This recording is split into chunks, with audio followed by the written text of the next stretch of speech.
বাঁশের কাঠামো, মাটির গন্ধ, রঙের ছোঁয়া আর শিল্পীর ঘাম মিলেই জন্ম হয় মা দুর্গার।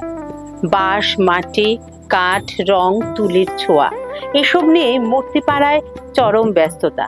মৃৎশিল্পীরা ব্যস্ত মায়ের রূপ এবং তার সন্তানদের রূপ দেওয়ার জন্য। আমরা ইতিমধ্যেই বিটিভি ত্রিপুরার টিম রয়েছে আড়ালিয়ায় মূর্তিপাড়ায়। তো কথা বলে নেই, চলুন তাদের সাথে, যাদের হাত ধরে এই মর্তে মায়ের আগমন ঘটে। আপনার কাছে প্রথমেই জানবো যে মানে কতদিন ধরে একটা মূর্তিকে পুরোপুরি রূপ দিতে কতদিন সময় লাগে? আপনারা কবে থেকে কাজ শুরু করেছেন? তো কাজ শুরু করি বৈশাখ মাস থেকে। আমাদের অন্যান্য ঠাকুরও থাকে, আর দুর্গা একটা ঠাকুর করতে 20-25 দিন লাগে মাটির কাজ কমপ্লিট করতে। আচ্ছা, আর তারপর ধরুন রং, গয়না, চোখ সবকিছু কমপ্লিট করতে 1 মাস লাগে একটা ঠাকুর। এক মাস লাগে 3-4 দিন। আচ্ছা, পুরো মূর্তি তৈরি করার ক্ষেত্রে মানে সব থেকে কঠিন কোন কাজটা হয়? ঠাকুরের সব প্রায় সম্পূর্ণটাই কঠিন, কোনোটাই সহজ নয়, কোনোটাই সহজ কাজ না। যেমনি কাঠামো করা ওইটাকে কমজোরি করা যাবে না, খড় বাঁধা ওইটাকে কমজোরি করা যাবে না, মাটি দেওয়া ও কমজোরি করা যাবে না। কোনোটাই ঠাকুরের কাজ কোনোটাই ফাঁকি দেওয়ার নেই। সব কাজে ফাঁকি দেওয়া যায়, কিন্তু ঠাকুরের কাছে আপনার কোনো জিনিসই ফাঁকি দেওয়ার নেই। ফাঁকি দিলে ঠাকুরটা নিয়ে গেল, গাড়িতে তুললো, দুটো পেরে কম মারলো, খুলে পড়ে যাবে। গয়না বানাতে গিয়ে আপনার সেই অবস্থা, পেরে দুটো কম মারবে, গয়না খুলে যাবে, তখন ছোট প্যান্ডেলে। ঠাকুরের কাজটা কোনোটাই সহজ নেই। একদম, আমরা বলি যে সবাইকে ফাঁকি দেওয়া যায়, কিন্তু ভগবানকে ফাঁকি দেওয়া যায় না। তার রূপ নির্মাণ করতে গেলেও সেই রকমই। এই যে মূর্তি নির্মাণের ক্ষেত্রে কি মানে আবহাওয়ার কোনো ব্যাপার থাকে? যে এরকম আবহাওয়া, আমাদের ওয়েদারটা ভালো থাকলে আমাদের কাজটা তাড়াতাড়ি হয়। কিরকম ওয়েদারে কাজ ভালো? রোদ্রেতে রোদ্রেতে বৃষ্টি হলে তো মাটি টানতে চায় না, হয় না, কাজ করা যায় না। একে তো আমাদের কাদা মাটি কাজ, তারপরে বৃষ্টি হলে আর ফেস এনে যায়, তখন কাজটা এগোনো যায়, কিন্তু রোদেতে এগোনো যায় কাজটা। মানে এই বছরের যে আবহাওয়াটা, এটা কি ঠিক আছে? এখন অব্দি ঠিক আছে। আমি তো বন্যায় ডুবে যায় প্রতি বছর এখানে বন্যা, এই বছর বন্যাটা সেরকম পাইনি। সারা বছর কি মানে কাজ থাকে নাকি? সারা বছর আপনি কি মানে শুধু এই মূর্তি নির্মাণই না? আচ্ছা, মাস্টার অ্যাথলেটিক্স গেম খেলি ইন্ডিয়ার হয়ে। আচ্ছা, ইন্টারন্যাশনাল গেম খেলেছি 2টো। আচ্ছা, ইন্ডিয়ার হয়ে। আচ্ছা, বাহ, এটা কিন্তু আমরা নতুন একটা বিষয় জানলাম আপনার সম্পর্কে। 35 অ্যাবাভ থেকে এটা টিমটা। আচ্ছা, একদম 100। কতবার গেছেন ন্যাশনাল? আমি ইন্টারন্যাশনাল খেলেছি 2টো, আর ন্যাশনাল অনেকগুলো খেলেছি, আর দেশের হয়ে ইন্ডিয়ার হয়ে খেলেছি 2বার। এবারও নাম এসেছিল, আমি যাইনি। আমাদের তখন কালী পুজোর 3 দিন পরে যেতে হবে, এর জন্য যাবো। মানে তখন তো আপনাদের কাজ কালী পুজো জগাতে আছে, সেই প্র্যাকটিস করার সময়টা পাবো না, তার জন্য যাবো।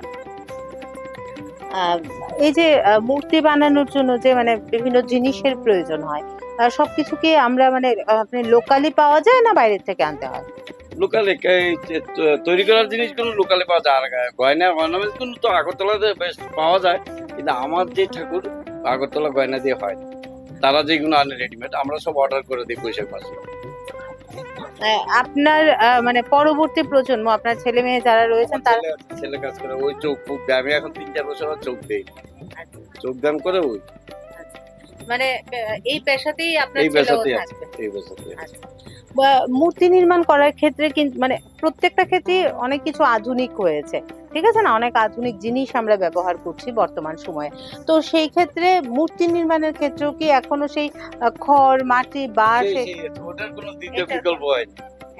হয়েছে ফাইবারের, কিন্তু ওইটা পুজো হয় না। ফাইবারের রয়েছে, আপনার প্লাস্টার পেরিসের রয়েছে, কিন্তু ওইগুলো পুজো হবে না। সে মাটির প্রতিমা চাই পুজো করতে গেলে। আর এমনিতে ধরুন রঙের ক্ষেত্রেও তো অনেক বিষয় থাকে, রঙের ক্ষেত্রে অনেক চেঞ্জ হয়েছে। রঙের জিনিসটা অনেক চেঞ্জ, ওইটা আমরা বলা যাবে না, আমাদের অসুবিধা আছে। রঙের ব্যাপারটা বলতে পারবো, রঙের ব্যাপারে অনেক চেঞ্জ হয়ে গেছে। ঠিক আছে, থ্যাংক ইউ। আমরা কথা বললাম শিল্পীর সাথে। তিনি একজন শুধু শিল্পীই নন, তিনি একজন খেলোয়াড়ও। এবং যেটা মানে বিশেষভাবে ভালো লাগার জায়গা, যে ওনার পরবর্তী প্রজন্মও কিন্তু এই পেশাতেই থাকছে উনি। বিগত 3-4 বছর থেকে ওনার ছেলে মায়ের চোখ দান করছেন, মানে চোখ আঁকছেন। তো এই বিষয়টা কিন্তু বেশ ভালো লাগার বিষয় আমাদের কাছে, কারণ আমরা বেশিরভাগ ক্ষেত্রেই কিন্তু শুনি যে পরবর্তী মানে প্রজন্ম এই কাজে আসতে চায় না। তো আপনার আসতে চায়, কেন চায় না, বা আপনার ছেলে যে এলো কেমন? যে আমাদের খরচা সেই অনুযায়ী আমরা পয়সা পাই না। এখন আমরা দ্বিতীয় এই লাইনটা বেছে নিচ্ছি, দ্বিতীয় কি করবো? আমরা সবজি বিক্রি করতে পারবো না, রিক্সা চালাবো না, অটো চালাবো, আমাদের দ্বারা হবে না। সেই অনুযায়ী যে অনুযায়ী খরচা আমরা পয়সা পাওয়ার কথা, সেই অনুযায়ী আমরা পয়সা পাই না। কি করবো? এখন আমাদের চলতে হবে, এইটাকে শিখে নিয়েছি, আর তো কিছু করার রাস্তা নেই।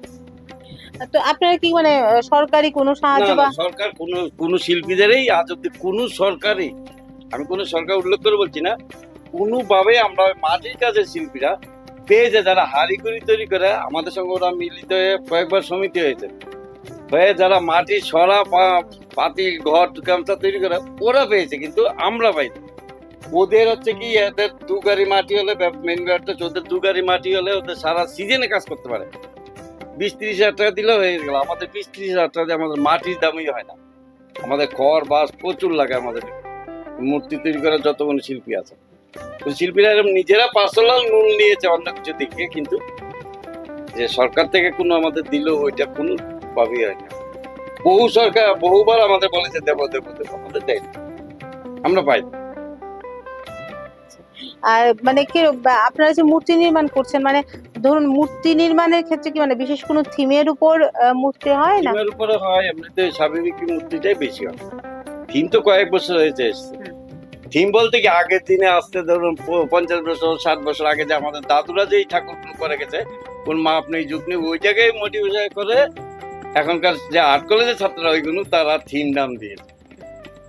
এটা মানে পুরনো বিষয়গুলোই আবার তুলে ধরেছে, পুরনো বই থেকে ছবি থেকে তুলে ধরে ওই প্যাটার্নটাকে তারা কাজ করছে, পরে ওইটাকে থিম বলছে। থিম বলে কোনো জিনিসই নেই, ওইটা পুরনো। আজ থেকে ধরুন 50 বছর 100 বছর আগে যারা শিল্পীরা এত কিছু জানতো না, আমাদের দাদুর দাদু তারা যেই জিনিসগুলো করতো, যে মাপযোগ ঠিক ছিল না, মাথা বড়, পা হাত ছোট, ওইটাকে ওরা থিম নাম দিয়েছে।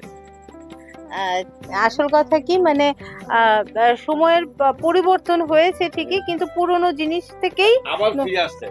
মূর্তির কাজটা সম্পূর্ণ আবার পুরনো দিনেই ফিরে যাচ্ছে। আচ্ছা, ধন্যবাদ আপনাকে। না, এবার আমরা একটু ঘুরে দেখে নিচ্ছি যে মায়ের মূর্তি এখানে করা হয়েছে। তো আমরা একটু মানে ঘুরে দেখে নেব যে কি ধরনের মূর্তি এখানে করা হয়েছে।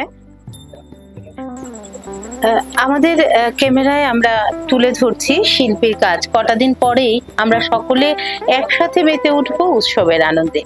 আর এই যে এক একটা প্রতিমা তৈরি, এই প্রতিমাগুলো যেন আমাদের আবেগের কথা, শিল্পীর হৃদয়ের কথা, শিল্পীর আবেগের কথা বলে দিচ্ছে। এ যেন ভালোবাসা এবং একতার গল্প। আসল কথা মানে এই যে এখানে প্রতিটা প্রতিমা, প্রতিটা মূর্তি মনে করে দিচ্ছে যে মা দুর্গা একদিকে যেমন শক্তির প্রতীক, অন্যদিকে ভালোবাসার প্রতীক।